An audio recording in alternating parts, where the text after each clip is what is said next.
Oh, when the saints go marching in. Yeah, when the saints go marching in. Yes, I want to be in that number. When the saints go marching in. Yeah, thank you there, Satchmo. Planet Hog, back up in ya. Hello. Hello. Welcome. It is your planet. It's my planet. It's our planet. And you know what? Today I'm going to flip it and I'm going to do something different. It's Tom Brady's planet as well. Planet Hog, baby. Yeah. Grade A American pork. Anyway, ladies and gentlemen, I'm back up in this thing. How are you? Today, I want to talk about the Super Bowl, the Super Duper Booper Bowl. Yeah. Yeah, I want to talk about the Super Bowl and I want to talk about the NFL in general, man. But first things first, we're not going to bury the lead. The Super Bowl, the title of today's article is Super Bowl 55. Gets the lowest rating since 2007. Ouch. And the reason for the musical interlude to welcome us into today's show is because, well, I'm one of those who did not watch. And, you know, rather than tell everybody I know that, like all the annoying ones did, I decided to just, give you a little Louis Armstrong to welcome you in. But in all seriousness, no, I did not watch the NFL this year. I decided to sit it out because it's not so much, you know, I actually just had this conversation with someone else, but people say, oh, you know, people don't want politics in sports. Okay, yes, that is part of it.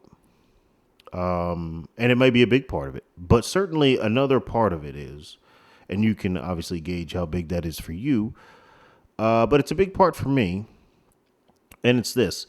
I don't want idiots trying to tell me how to live my life. You are famous because you play a game very well, not because you're smart. Not saying that you're not. Also highlighting there's a strong proclivity in this. Usually you aren't.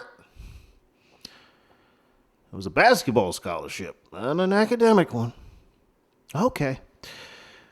That was a football scholarship, not an academic one. So, and you know, that's not saying much anymore anyway at the state of the current higher education indoctrination camp. But the fact of the matter remains, you are famous because you play basketball, because you play football, because you play baseball. You are famous for performing in a sport. So do that. And don't think that just because, and it's really because there's cameras in their face all the time, in my opinion. It's because there's cameras in their face all the time and reporters asking them about their opinions because they have stupid followers on Twitter and Facebook and all this other shit. And because they make a lot of money that they think that gives them the right to tell you how to live. And that they have some kind of unknown, some kind of oracular view that you haven't seen that can make your miserable peasant life better if we can just impart our wisdom unto you. No, it's just because you're fast or you jump really high or, you can make us laugh. That's it. And you just happen to be lucky enough to be born into a society that values that above people who educate us. So, win-win. Anyway, we're going to dive into this, man, because I actually want to talk about, the NFL in general and what this is kind of a foreshadowing. So we are on Independent Sentinel. Now, This looks like a right-wing kind of publication because I'm looking at an eagle here that is gripping an American flag. And what is that between the American? Is that a hammer and a sickle? All right, we're off this site. We're out of here. I don't know if that's made as a joke or not, but we don't play that shit here at Planet Hog, baby. Ain't no damn communists here. All right, let's go to CNBC. The story itself, the headline is true. We can go to CNBC, we can go to New York Post, we can go to Adweek, we can go to Forbes, we can go to Sports Illustrated. Sports Illustrated, what a fall that was. Oh, that was the shit when I was younger, especially that swimsuit edition. All right, well, let's go to the Post. Let's see what the Post has to say about this. It reads, Super Bowl ratings 2021 numbers for Buccaneers Chiefs plummet from last year. Not just last year. Let's dive in. The Super Bowl 21 ratings are finally out, and they're not great. CBS announced on Tuesday morning that 96.4 million viewers watched the game across all their platforms, including the CBS television network, CBS Sports, and the NFL digital properties, Buccaneers and Chiefs mobile properties, Verizon Media mobile properties, and ESPN Deportes, television and digital properties.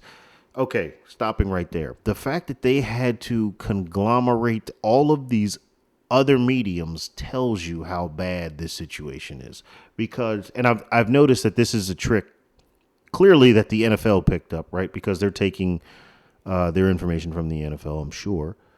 And I did see the NFL actually put out an article where they kind of spun it this way, where they kind of blended all of the mediums together to kind of give them a higher number of views. I've noticed that this is a trick that now people are using. They took it from where? Can anybody remember? If you said the Democrat National Convention, you are correct. And I don't have anything here to give you, alas. There's some ruled index cards over here. Is there any purpose for index cards outside of grade school? I mean, is there really any application? Like, people are like, oh, yeah, I got to do speech. I guess, but does anybody do that anymore? You got a phone. I'm just a little disappointed that index cards have kind of made the technological cuts, so to speak. All right, let's move on. Tom Brady and the Buccaneers cruised to a 31-9 victory over the Chiefs on Sunday, with the final result not in doubt throughout much of the second half. CBS did tout the game as the most live streamed ever, with 5.7 million viewers on digital platforms.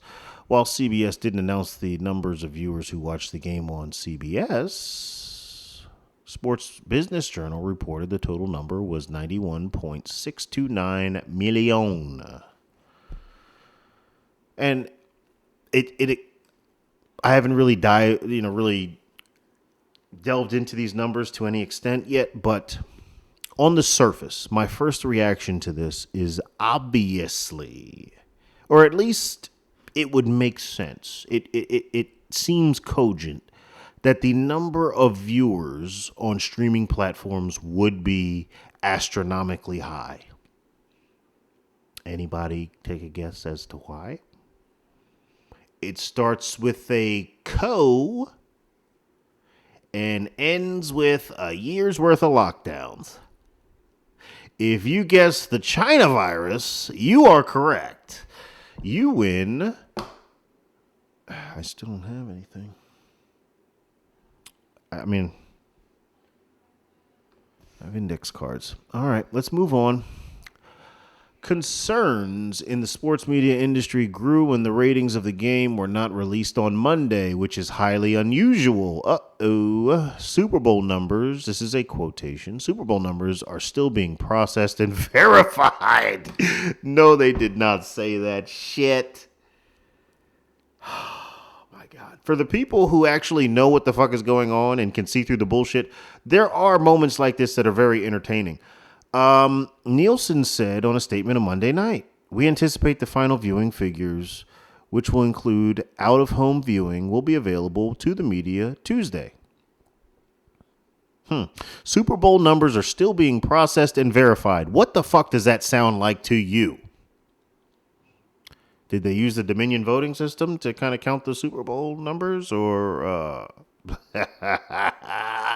they're still being processed and verified? They're not even changing their lies. That's how comfortable they are. Hell, the Time magazine released an article that basically, where they were talking about the shadow cabal that basically rigged the election.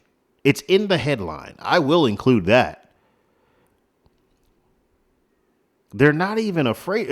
And that article is basically tantamount to OJ's If I Did It book. They're not even afraid. They'll lie blatantly to your face. AOC, they're not even afraid to blatantly lie to our faces anymore. All right, let me move on. My blood pressure is starting to rise. Last season's Super Bowl, a Chiefs victory over the 49ers on Fox, averaged 102.1 million viewers across all platforms. I'll never forget that Super Bowl. It was the first Super Bowl that I put on but didn't get to watch because I was tinkering with a goddamn propane grill all night long. Love King of the Hill. It's one of my favorite shows. I will never use a propane grill again. You cost me a Super Bowl. Fans in the Boston market were as interested in watching Brady in the Super Bowl as ever. The rating in Boston was 57.6, according to Sports Business Journal, which is the second best Super Bowl rating that market has produced. Very interesting. The only Super Bowl Tom Brady appeared in that bested that mark was Super Bowl. Oh, Jesus Christ, with these Roman numerals. Super Bowl XLIX. Okay, what the? That is, X is 10, right? And L is 40 or 50. But if you put a lesser in front of a greater, then that's a subtraction, I think, in this. So it should be 10 minus 50, so that's 40. And then IX, which is 110, so that's 9. So that should be Super Bowl 49, if I got this correctly. Which, by the way, isn't that ironic? You know, they changed the game beyond all recognition to where you need a goddamn lawyer and an unabridged version of the original King James Bible for reference to understand these calls in a goddamn football game. And they continue to change shit and tweak shit. But the Roman numerals on the Super Bowls, now let's not touch that.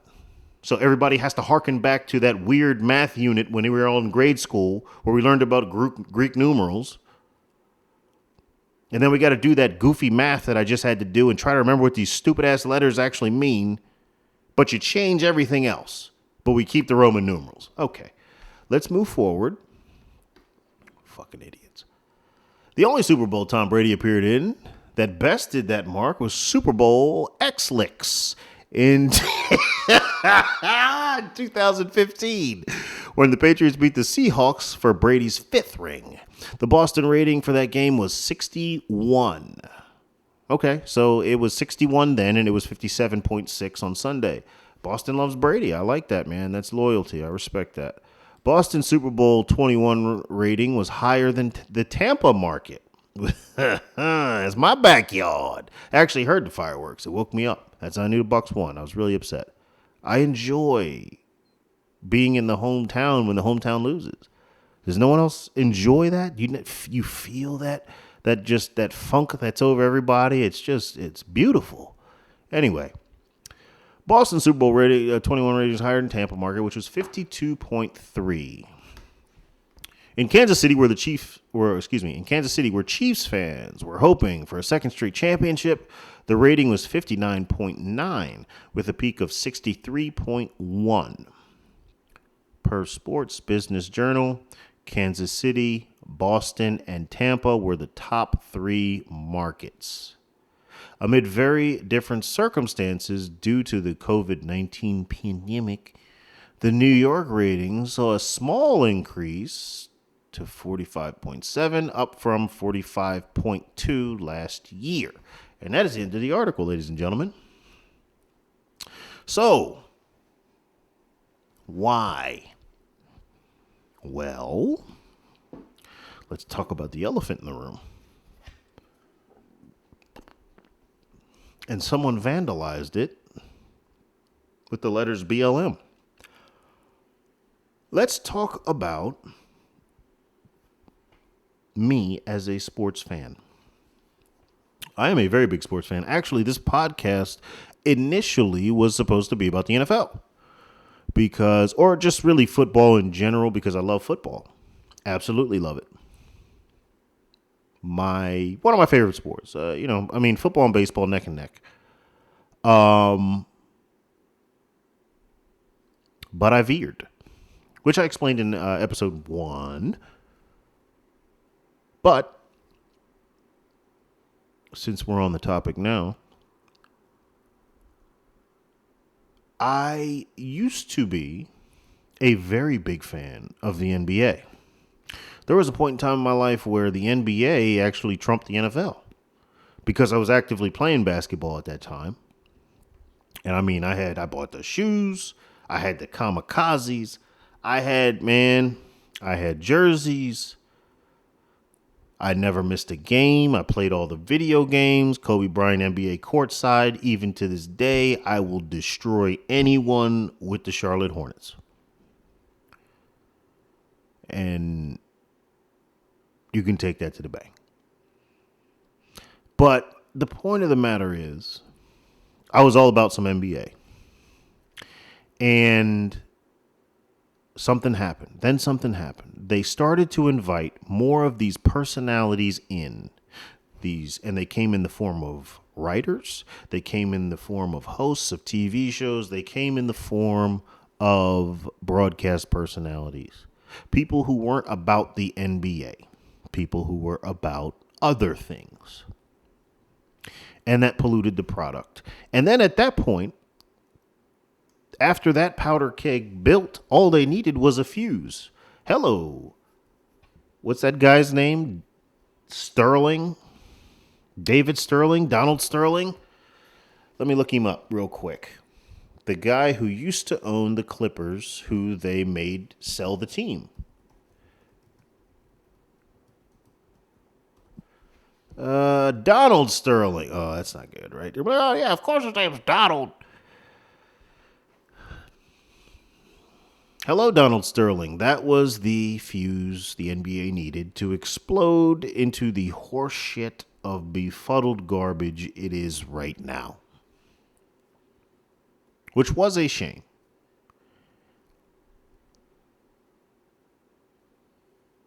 And I'm watching the NFL do the same thing.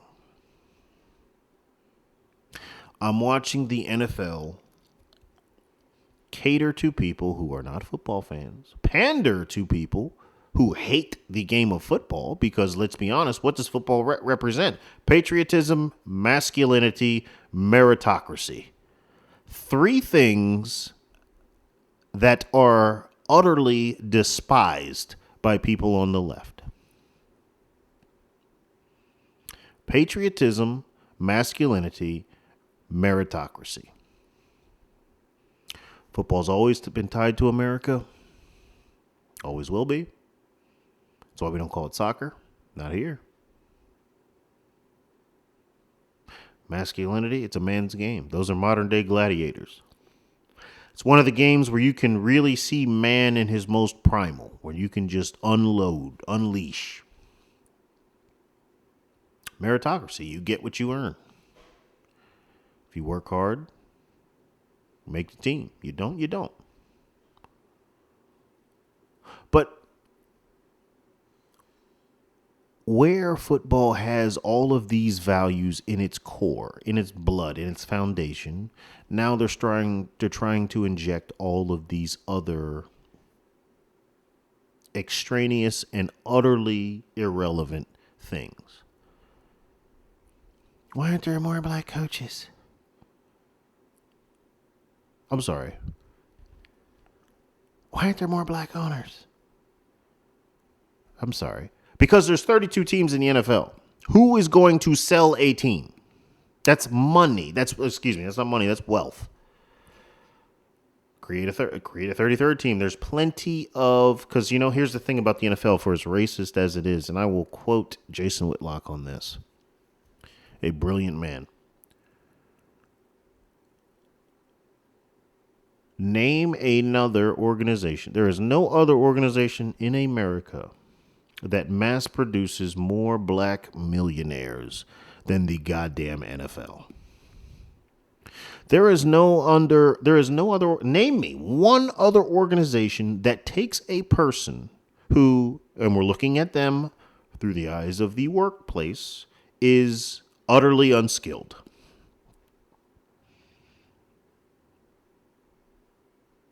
They take an utterly unskilled person who just has a certain athletic talent for a game, but he comes from nothing. In most cases, they come from nothing. And boom, Thanos snap, millionaire, multi-millionaire overnight. I mean, for all this blathering on about closing the racial wealth gap, it seems like the NFL would be touted as almost like a religion, a godlike entity by these people. For all of the going on about wealth income disparities, meanwhile, the NFL is majority black, and these guys are making lots and lots and lots and lots and lots of money. Generational wealth. Wealth that alters the trajectory of your family tree. If you're smart.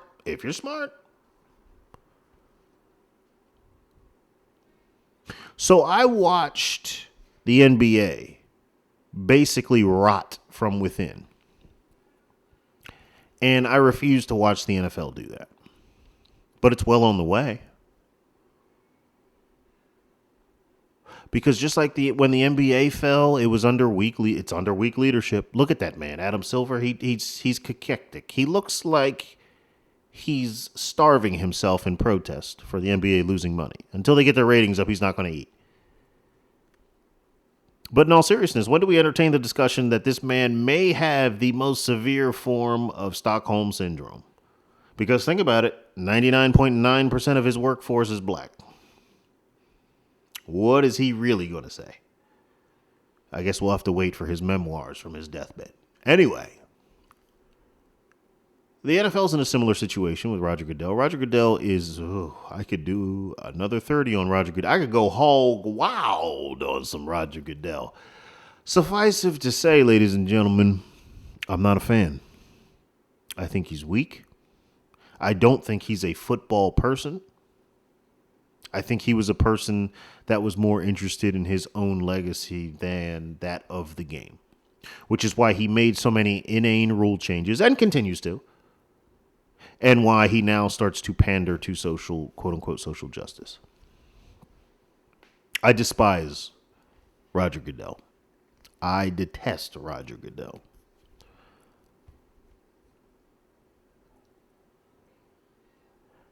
If I saw a headline that said he passed away in his sleep tonight, I would ride to work with Apocalyptica on.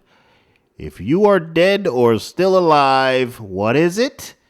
I don't care. Anyway, just to give you just a cursory understanding of how I feel about this man. Because I've watched him effectively mutilate the NFL. Mutilate the NFL. And he continues to do it. So I decided to sit this season out. Because I'm not going to be a part of that.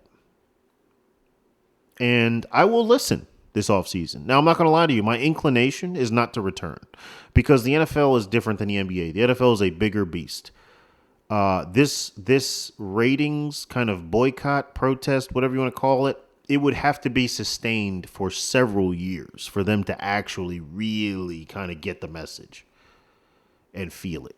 They can afford right now to wait us out a year or two because some people will trickle back in. Oh, okay, you learned.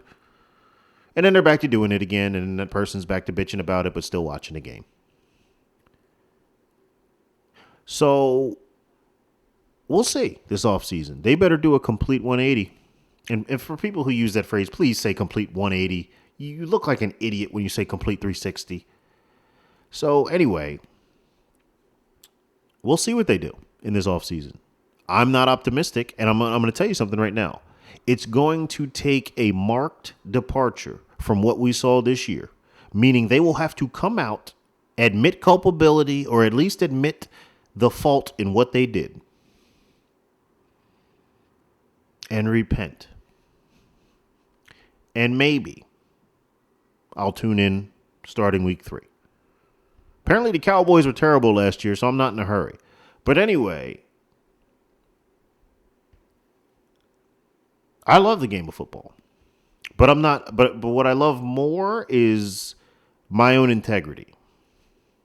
What I love more is my own personal freedom, my ability to make decisions for myself. What I love more is this country.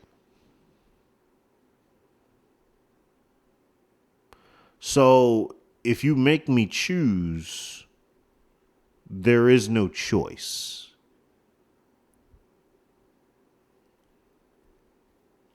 But other than that, ladies and gents, I enjoy football.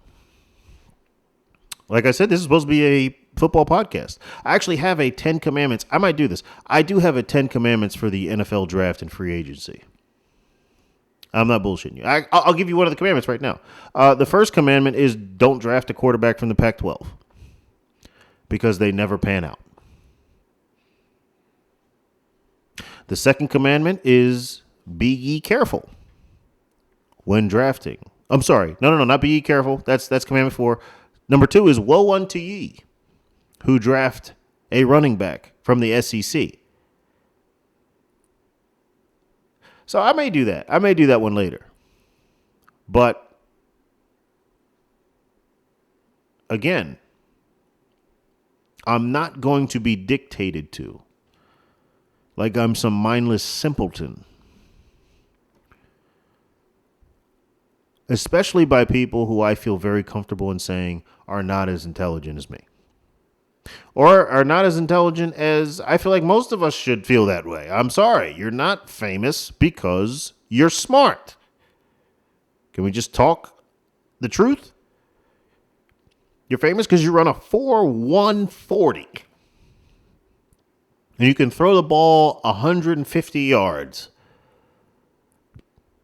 And that is uncommon. And that is an amazing skill and ability that should be showcased, and we want to see it.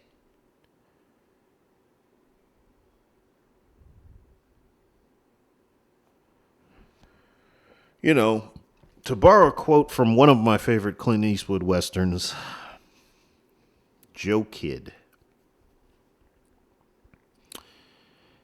And it wasn't him who said this, it was actually one of the characters, but he's talking to this lady he brought along. Man, those 70s movies, boy, they could just say whatever they wanted. It was amazing. He said, I bring you along, not to hear you talk. I bring you for when there's nothing to do, to keep me warm at night. Now, I watch the NFL, not to hear you tell me about politics. Not for you to tell me what to believe. I watch you so I can see you run very fast. Throw balls very far. Throw balls very far. Throw balls very far. Throw balls very far. Hit people really hard. That's what I want to see. That's it. The only sound I really want to hear is collisions and profanity. There's nothing better than that. A good solid stick and then, deet, deet, deet. Yeah, the old NFL. Anyway, ladies and gentlemen, we'll see if the NFL repents from this. And we'll see if they take the NBA's example of what not to do to heart. I am not optimistic. But what I am is willing to teach them this lesson again next year. Anyway, go Bucks, raise the flags, right? Raise the flags. But, and it's too bad, really, if you think about it, man. You understand? Like, I thought about this the other day, and I'll close with this. You realize how bad the city of Tampa got hosed with COVID? Like, COVID should be a poison word in Tampa. Because let me just look at this really quickly just to make sure that what I'm about to say is 100% accurate. 2020. There we go. Yeah. Okay. And let me check one more thing. Yeah. Okay. So,